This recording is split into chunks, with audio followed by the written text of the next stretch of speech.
ஒரு அம்மா வந்து சொல்லுது, என் பிள்ளை இனிமேல் கேட்டீசத்துக்கு வரமாட்டா. ஏங்க இது ஊருக்கு போறீங்களா, அடுத்த வாரம் அனுப்பிச்சி விடுங்க அப்படிங்கிற. இல்லை இல்லை இல்லை, இனிமே வரவே மாட்டா.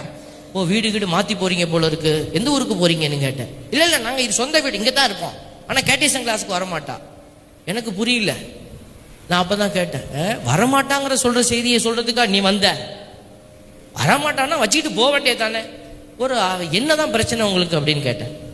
அவள் காலையில் 8லேருந்து 9 வரைக்கும் மேக்ஸ் கிளாஸாம்.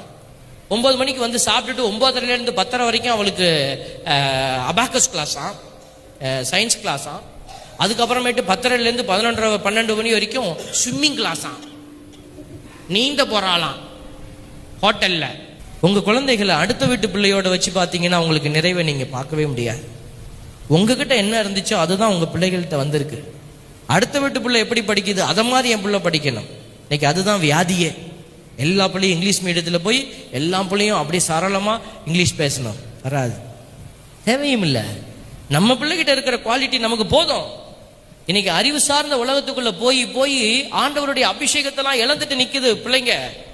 இன்னைக்கு வர ஜெனரேஷன் வந்து தப்பா செய்யுது. எல்லாமே அறிவை கொடுத்தோம், ஆற்றலை கொடுத்தோம், பணத்தை கொடுத்தோம், ஆண்டவரை கொடுக்க மறந்துட்டோம்.